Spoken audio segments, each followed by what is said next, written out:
ಈಗಿರತಕ್ಕಂಥ ವಿಷಯ ಏನು ಅಂತ ಹೇಳಿದ್ರೆ ಯಾವ ಕ್ಷೇತ್ರದ್ದು ಏನೇನು ಓದ್ತಾ ಇದ್ದೀರಾ ನೀವು, ಏನಾದರೂ ಓದ್ತಾ ಇದ್ದೀರಾ ನೀವು, ಯಾರ್ಯಾರು ಹುಷಾರಾಗಿರಬೇಕು ಅಂತ. ಮುಂದೆ ಎಂಥ ಕಾಲ ಬರುತ್ತೆ ಅಂತ ಹೇಳಿದ್ರೆ ಎಲ್ಲರೂ ಎಷ್ಟಪ್ಪ ನಿನ್ನ ಪರ್ಸೆಂಟೇಜ್ ಅಂದರೆ ನಂದು 99% ನಂದು, ನಿಂದೆಷ್ಟಪ್ಪ ನಂದು 98.99, ನಿಂದೆಷ್ಟಪ್ಪ ನಾನು 99% ನಂದು, 99 ನಂದು, ಇನ್ನೊಬ್ಬ 100% ಅಂತಾನೆ. ಇಷ್ಟು ಜನ ಕೂತಿರ್ತಾರೆ ಇಂಟರ್ವ್ಯೂನಲ್ಲಿ. ಕೆಲಸ ಯಾರು ಕೊಡಬೇಕು ಅಂತ ಪ್ರಶ್ನೆ. ಅದರಲ್ಲಿ ಓದು, ಮಾರ್ಕ್ಸ್ ಕಾರ್ಡು, ತಕರಾರೇ ಇಲ್ಲ, ಎಲ್ಲ ಸೂಪರ್ರೇ. ಮ್ಯಾಥ್ಸು ಸೂಪರ್ರೇ, ಸೈನ್ಸು ಚೆನ್ನಾಗಿ ಮಾಡಿದ್ದಾನೆ, ಕನ್ನಡನೂ ಚೆನ್ನಾಗಿ ಮಾಡಿದ್ದಾನೆ, ಸೋಷಿಯಲ್ ಸ್ಟಡೀಸು ಚೆನ್ನಾಗಿ, ಎಲ್ಲ ಆಯಿತು. ಕೆಲಸ ಯಾರು ಕೊಡ್ತೀರಿ? ಎಲ್ಲ ಈಕ್ವಲ್ ಆಗಿದೆ, ಹೆಚ್ಚು ಕಡಿಮೆ. ಅವಾಗೇನಾಗುತ್ತೆ, ನಿಮಗೆ ನಿನ್ನ ಕೌಶಲ್ಯ ಇಂಪಾರ್ಟೆಂಟ್ ಆಗುತ್ತೆ. ಅವರೆಲ್ಲರನ್ನೂ ಮೀರಿಸಿದಂತಹ ಒಂದು ಕೌಶಲ್ಯ, ಸ್ಕಿಲ್ ನಿನ್ನಲ್ಲಿ ಏನಿದೆ ಎನ್ನುವುದರ ಆಧಾರದ ಮೇರೆಗೆ ನಿನಗೆ ಕೆಲಸ ಸಿಗುತ್ತೆ. 99% ತೆಗೆದಿದ್ದೀನಿ ಅನ್ನೋ ಕಾರಣಕ್ಕೆ ನಿನಗೆ ಕೆಲಸ ಕೊಡಲ್ಲ, ಅವರು ಕೊಡೋ ಪರಿಸ್ಥಿತಿ ಇರಲ್ಲ. ಎಲ್ಲರೂ ಈಕ್ವಲ್ಲೇ ಅಲ್ಲ, ಚೆನ್ನಾಗಿ ಎಲ್ಲರೂ ಓದಿಸಿರ್ತಾರೆ. ಈಗ ನೋಡಿ, AI ಟೆಕ್ನಾಲಜಿಯ ಕಾರಣ, ಸಪೋಸ್ ಎಂಜಿನಿಯರಿಂಗ್ ಫೀಲ್ಡ್ ನಾವು ಕೇಳ್ತಾ ಇದ್ದೀನಿ, ಈಗ ಅದ್ರ ಬಗ್ಗೆ ಮಾತಾಡೋಣ ನಾವು. AI ಟೆಕ್ನಾಲಜಿಯ ಕಾರಣದಿಂದಾಗಿ ಎಂಜಿನಿಯರಿಂಗ್ ಓದುವವರಿಗೆ ಮುಂದೆ ಕುತ್ತು ಫಿಕ್ಸ್ ಅಂತ ಹೇಳ್ತಾ ಇದ್ದಾರೆ. ನಾವು ಹೇಳ್ತಿರೋದಲ್ಲ, ಬಹುತೇಕ ಕಂಪನಿಗಳ ವಾರ್ಷಿಕ ವರದಿ ತೊಗೊಂಡ್ಬಿಟ್ರೆ ನಿಮ್ಗೆ ಗೊತ್ತಾಗ್ಬಿಡುತ್ತೆ, ನಿಮಗೆ ಅರ್ಥ ಆಗಿಬಿಡುತ್ತೆ. ನಾವೇನೋ ಮಾತಾಡಬೇಕು ಅಂತ ಅಲ್ಲ.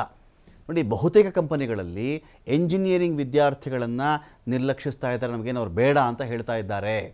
ಕೋಡ್ ಕಲೀರಿ, ಸ್ವಲ್ಪ ದಿನಗಳ ಮುಂಚೆ ನೀವು ನೆನಪಿಸ್ಕೊಳ್ಳಿ ಚೆನ್ನಾಗಿ, ಮೊಬೈಲ್ನಲ್ಲಿ ಅಲ್ಲಿ ಇಲ್ಲಿ ಜಾಹೀರಾತು ಜಾಸ್ತಿ ಇರ್ತಾಯಿತ್ತು.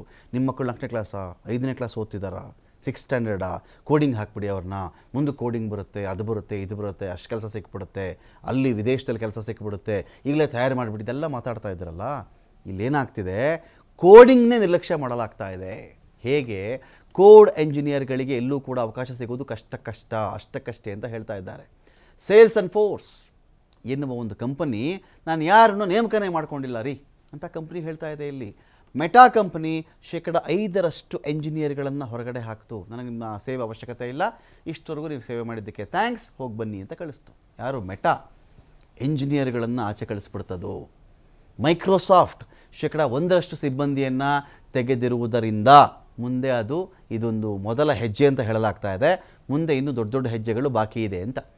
ಅಲ್ಲಿಗೆ ಎಂಜಿನಿಯರ್ಗಳು, ಏನೊಂದು ಒಂದು ಹುಡುಗಿ ಎಂಜಿನಿಯರ್ ಓದಬೇಕು ಅಂದರೆ ಅವರ ಅಪ್ಪ ಅಮ್ಮ ಅಲ್ಲಿ ಇಲ್ಲಿ ಕೌನ್ಸಿಲಿಂಗು ಅದು ಇದು ಎಲ್ಲ ಮಾಡಿಸಿ, ಟ್ಯೂಷನ್ನು ಇಷ್ಟು ಪರ್ಸೆಂಟು ಎಲ್ಲ ತಲೆ ಕೆಡಿಸ್ಕೊಂಡು ಲಕ್ಷಾಂತರ ರೂಪಾಯಿ ಸುರಿದು ಆ ಕಾಲೇಜಲ್ಲೇ ಸೀಟ್ ಬೇಕು, ಅದೇ ಅದ್ಭುತ ಅಂತೆಲ್ಲ ಮಾಡಿಸಿದ ಮೇಲೆ ಕೆಲಸನೇ ಇಲ್ಲ ಅಂತ ಹೇಳಿದ್ರೆ, ನಾನು ಹೇಳ್ತಿರೋದೇನು ಅಂದರೆ, ಜ್ಞಾನ ಇರಬೇಕು, ಜ್ಞಾನ ಬೆಳಿಬೇಕು ನಿಜ.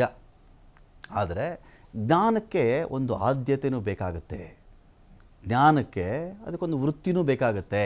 ಅವನ ವಿದ್ಯಾಭ್ಯಾಸಕ್ಕೆ ತಕ್ಕಂತಹ ಒಂದು ವೃತ್ತಿಯನ್ನು ಒಬ್ಬ ಮನುಷ್ಯ ಎಕ್ಸ್ಪೆಕ್ಟ್ ಮಾಡಿದ್ರೆ ತಪ್ಪ ಅದು. ಅದನ್ನು ಮಾರ್ಬಿಡಿ, ಇದನ್ನು ಮಾರ್ಬಿಡಿ, ಅದನ್ನು ಮಾರ್ಕೊಂಡು ಜೀವನ ಮಾಡಬಹುದು. ಆ ಜೀವನ ಮಾಡೋಕ್ಕೆ ರಸ್ತೆ ಬದಿಯ ತಿಂಡಿ, ಇಡ್ಲಿನೋ, ವಡೆನೋ, ಬಜ್ಜಿನೋ, ಬೋಂಡಾನೋ, ಚಹಾನೋ, ಇದು ಮಾರುವುದು ತಪ್ಪು ಅಂತ ನಾನು ಹೇಳ್ತಿಲ್ಲ. ಇಲ್ಲಿ ಅದು ಮಾರುವುದಕ್ಕೆ ಇಂಜಿನಿಯರಿಂಗ್ ಓದಬೇಕಿತ್ತ ಅಂತ ಬಂದಾಗ ಅಲ್ಲಿ ಪ್ರಶ್ನೆ ಬರುತ್ತೆ ನಿಮಗೆ. ಇಷ್ಟೊಂದು ಸಮಯ ವೇಸ್ಟ್ ಮಾಡಿಕೊಂಡು, ಹಣ ವೇಸ್ಟ್ ಮಾಡಿಕೊಂಡು, ಅಪ್ಪ ಅಮ್ಮ ಸಾಲ ಮಾಡಿಕೊಂಡು, ತಾನು ಎಜುಕೇಷನ್ಗೆ ಲೋನ್ ಅಂತ ಮಾಡಿಕೊಂಡು ಎಲ್ಲ ಮಾಡಿ ಇಂಜಿನಿಯರಿಂಗ್ ಮಾಡಬೇಕಾಗಿತ್ತ ಅಂತ ಪ್ರಶ್ನೆ ಬಂದಾಗ ಆವಾಗ ನಿಮ್ಗೆ ಅದು ಅರ್ಥ ಆಗುತ್ತೆ. ನೋಡಿ, ಇಲ್ಲಿ ಕೋಡ್ ಎಂಜಿನಿಯರ್ಸ್ ಮಾಡ್ತಕ್ಕಂಥ ಕೆಲಸವನ್ನು AI ಟೆಕ್ನಾಲಜಿ ಮಾಡ್ತಾ ಇದೆ ಇದೀಗ. ಕೋಡ್ ಅವರು ಅದು ಇದು ಎಲ್ಲ ಅವರ ಅಷ್ಟು ದಿನಗಳ ವಿದ್ವತ್ತನ್ನು ಗಮನದಲ್ಲಿ ಇಟ್ಕೊಂಡು ಎಲ್ಲ ಮಾಡಿ ರೆಡಿ ಮಾಡ್ತಾರಲ್ಲ, ಒಂದು ಸಾಫ್ಟ್ವೇರ್ ರೆಡಿ ಮಾಡ್ತಾರಲ್ಲ, ಆ ಕೋಡ್ ಕೆಲಸವನ್ನು AI ಟೆಕ್ನಾಲಜಿನೇ ಮಾಡ್ತಾ ಇದೆ ಇದೀಗ. ಪ್ರತಿ ವರ್ಷ ಎಂಜಿನಿಯರಿಂಗ್ ಮುಗಿಸ್ತಾ ಇದ್ದಾರೆ ಲಕ್ಷ ವಿದ್ಯಾರ್ಥಿಗಳು. ಎಲ್ಲಿಗೆ ಹೋಗಬೇಕಪ್ಪ ಅವರು? ಎಂಜಿನಿಯರ್ಗಳು ಮುಂದಕ್ಕೆ ಏನು ಮಾಡಬೇಕು ಗೊತ್ತಾಗ್ತಿಲ್ಲ ಅವ್ರಿಗೆ ಕ್ಲಾರಿಟಿ ಸಿಗ್ತಾ ಇಲ್ಲ ಅವ್ರಿಗೆ ಅಂತ.